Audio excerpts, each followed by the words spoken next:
But صاحب India کی جو اسپیس ایجنسی ہے the Indian space research organisation ISRO کے نام سے، انہوں نے ایک اسپیس کرافٹ جو ہے وہ ایک بھیجا ہے، اور وہ کہا جا رہا ہے کہ جس کا نام چندریان 3 ہے، یہ مون مشن ہے، اور یہ سننے میں آ رہا ہے کہ 24 اگست تک یہ چاند پہ لینڈ کر جائے گا۔ سو جو ایک لارجر کویسچن ہے کہ انڈیا چاند پہ کیوں جانا چاہتا ہے؟ ایک بات تو یہ ہے کہ اس سے پہلے ہمیں پتہ چلا چین گیا ہے، امریکہ گیا ہے، سوویت یونین ہے۔ انڈیا ڈیولپنگ ورلڈ سے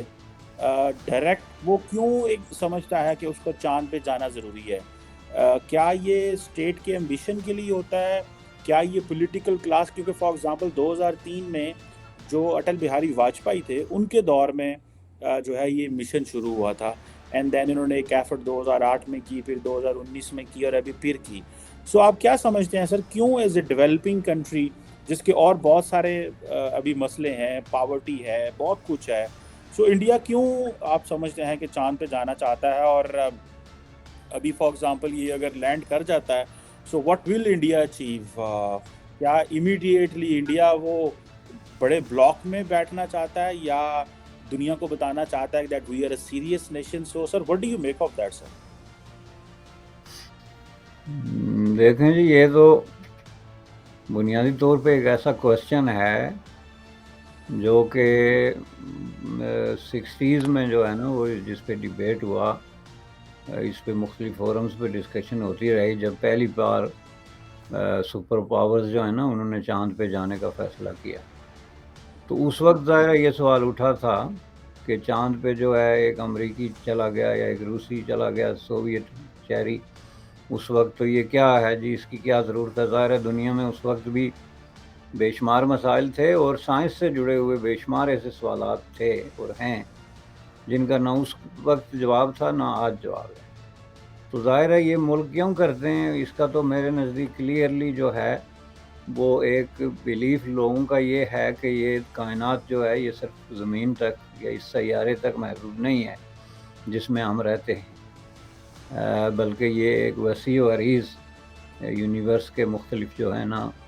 اسپیسیز ہیں جہاں تک انسان کا جانا ضروری ہے اس دنیا کو سمجھنے کے لیے، اور اپنی جو ہے نا اس دنیا پہ اپنی پریزنس اور اپنی گرفت جو ہے اس کو زیادہ سے زیادہ مضبوط کرنے کے لیے۔ اور اس کو تعلق آپ کسی چیز سے بھی جوڑ سکتے ہیں، مثلا جو سائنٹیفک اچیومنٹس کے ساتھ بھی آپ جوڑ سکتے ہیں کہ آپ کی کیپیبلٹیز کیا ہیں ایز اے کنٹری، آپ کے جو ٹیکنالوجیکل ڈیولپمنٹ ہے، نو ہاؤ ہے، وہ کہاں تک پہنچا۔ آپ اس کو اپنے اسٹریٹجک پوائنٹ آف ویو سے بھی دیکھ سکتے ہیں کہ چاند پہ جو ہے آپ کی پریزنس جس پہ ساری نیشن جدوجہد کر رہی ہیں، کچھ تو اس حوالے سے بھی کہ ہم پرماننٹ یہاں پہ اپنے جو ہے وہ ٹھکانے بناتے ہیں، تو یہ اسٹریٹجک پوائنٹ آف ویو سے بھی ایک امپارٹنٹ چیز ہے۔ اور سب سے بڑی بات یہ ہے کہ جس کو آپ یہ خلائی ٹیکنالوجی یا تسخیر کہتے ہیں، جس کو ہم نے پاکستان میں خلائی مخلوق تک جو ہے محدود کر دیا، یہ بڑی اس سے کہیں وسیع و عریض ہے۔ ظاہر ہے اب یہ انڈیا کا سوال اس لیے اس وقت ہے کہ انڈیا اس وقت جو ہے وہ اپنے آپ کو ایک طریقے سے انکلوڈ کر رہا ہے دنیا کے تمام جو امپارٹنٹ کلبز ہیں اس میں، اب وہ اکنامک کلب ہے، ٹیکنالوجی کا کلب ہے، یا پھر آپ یوں سمجھ لیں کہ اب یہ اسپیس ٹیکنالوجی ہو گئی اس کا ہے۔ تو اس حساب سے ظاہر ہے کہ یہ دوڑ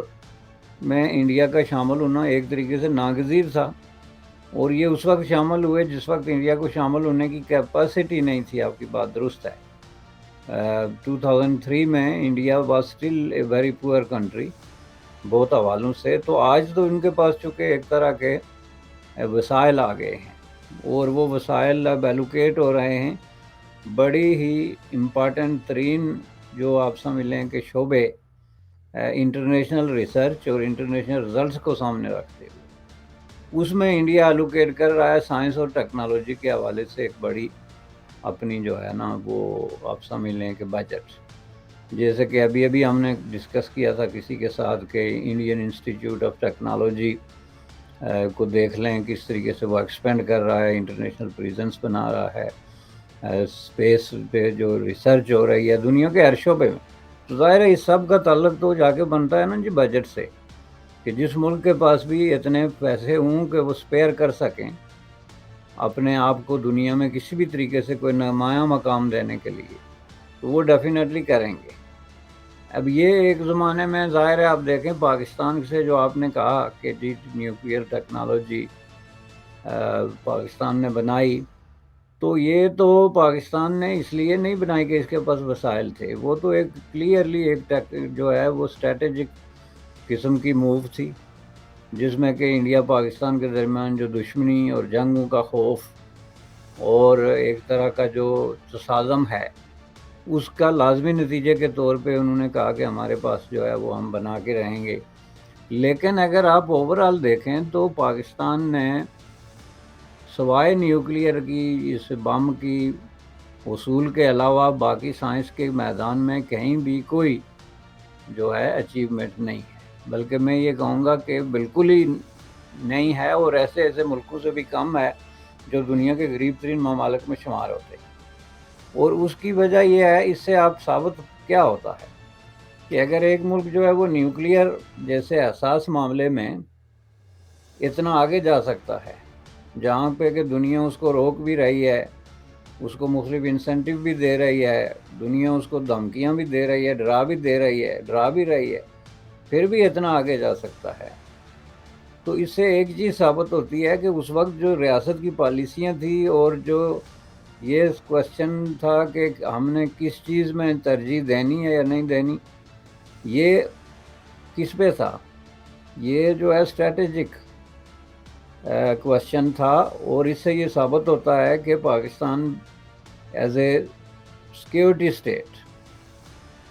اس کا جو ہے وہ بجٹ الوکیٹ ہوا ہے فرام ڈے ون سے۔ ورنہ آپ دیکھ لیں دوسری جو نیچرل سائنسز ہیں، میڈیکل سائنسز ہیں، آپ کی ایگریکلچر سائنس ہے، آپ کے جتنے بھی دیگر شعبے ہیں، اس میں آپ دیکھتے ہیں کہ کہیں بھی کوئی قابل ذکر اچیومنٹ آپ نہیں دکھا سکتے سوائے ڈیفنس کے۔ اور ڈیفنس میں آپ نے ریمارکیبل اچیومنٹ دکھائی جو پاکستان جیسے معاشی اعتبار سے ایک اتنے بڑے کرائسس کا شکار ملک کے لیے ایک ناقابل یقین حد تک کی اچیومنٹ ہے۔ لیکن اس پہ یہ بڑا زبردست سوال اٹھتا ہے،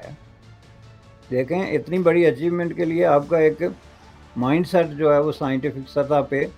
ہونا چاہیے، اور اس کے ساتھ ساتھ آپ کی ریسرچ، آپ کی یونیورسٹیز، آپ کے جتنے بھی تحقیقاتی ادارے ہیں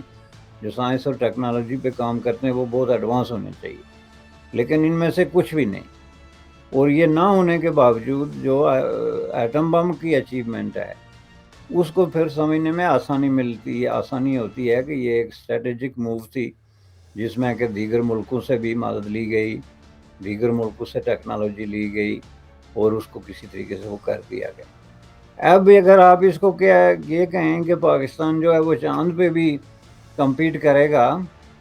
تو ہو سکتا ہے کہ پاکستان آئندہ 1-2 سالوں میں اس طرح کی کوئی تیاری کر بھی لے، لیکن اصل میں بات یہ ہے کہ یہ جو ہے نا وہ جو اکنامک سچویشن ہے جو پاکستان میں اس وقت پاورٹی ہے، جو بے روزگاری ہے، جو معاشی کرائسز ہیں، ان کو اگر آپ ایک طرف بھی رکھ دیں کہ چلیں جی یہ سب چیزیں ہم ٹیکل کرتے ہیں، تو پاکستان کے راستے میں اس طرح کی اچیومنٹ کے لیے سب سے بڑا پرابلم جو ہے وہ ہے ایک سائنٹیفک مائنڈ کی کمی، چونکہ پاکستان میں اس طرح کا آپ کے پاس کوئی ہے ہی نہیں، نہ کوئی اس طرح کا اس کیلیبر کا کوئی لرننگ یا ٹریننگ انسٹیٹیوشن ہے، نہ اس طرح کی کوئی سائنٹیفک سوچ ہے۔ بنیادی طور پہ آج بھی لوگ جو ہے وہ سائنس کو ماننے کے لیے تیار نہیں ہیں، اور وہ صرف عام لوگوں کی بات نہیں کر رہا، سائنس کے جو پروفیسرز ہیں جو سائنس پڑھاتے ہیں آپ کی یونیورسٹیز میں، یا ریسرچر ہیں جو آپ کے اداروں میں بیٹھ کے ریسرچ کرتے ہیں چیزوں کا، وہ بھی جو ہے وہ سائنسی سوچ نہیں رکھتے۔ سائنسی سوچ کا مطلب یہ ہے کہ جب آپ ان بنیادوں پہ سوچنا شروع کریں، آپ کے بچے جو ہے وہ سائنسی ایجوکیشن، کیمسٹری، فزکس، میتھمیٹکس، اس طرح کی چیزوں کی طرف ان کا زیادہ رجحان ہو، ایک ماحول کریٹ ہو، تو وہ ہوا نہیں ہے۔ اب ان دو چیزوں میں آپ دیکھ لیں کہ آپ کے ہاں ایک تو سائنس کا ماحول نہیں، بلکہ انٹائی سائنٹیفک ایک بہت بڑا ایک آپ سمجھ لیں کہ دیوار ہے جو کھڑی ہے. آپ کے تعلیمی اداروں میں جو تعلیم دی جاتی ہے اس میں سائنس پڑھاتے ہوئے بھی سائنس کی نفی کی جاتی ہے, اور اس میں آپ کا زیادہ تر جو ہے وہ میٹا فزکس اور اس طرح کی چیزوں پہ جو ڈسکشن ہوتی ہے, ایون دو کہ وہ ایک لطیفہ مشہور ہے کہ پاکستان میں بے شمار جو ہے وہ ریاضی, کیمسٹری اور سائنس کے پروفیسر ہیں, لیکن پڑھاتے سارے اسلامیات ہی. At the end of the day جو ہے وہ سب کی کوشش یہ ہوتی ہے, اور کہیں تو آن کیمرہ آ کے اس بات کا اظہار کر چکے جو سرکار سے 2-3 لاکھ تنخواہ لے کے جیب میں ڈال کے, تو کیمسٹری کا پروفیسر جو ہے وہ پورا دن اسلامیات پڑھاتا ہے یا اس پہ لیکچر دے رہا ہوتا ہے. تو اس طریقے سے اگر آپ دیکھیں تو پاکستان کو اس طریقے سے نہ تو انڈیا سے کمپیئر کیا جا سکتا ہے, اور نہ کبھی پاکستان اس سطح پہ اس مائنڈ سیٹ کو لے کے پہنچے گا, کیونکہ یہ مائنڈ سیٹ جو ہے نا یہ بیسیکلی ایک کرپلنگ فیکٹر ہے, ایک سٹمبلنگ بلاک ہے. ایکلویہ نیوز انڈیا,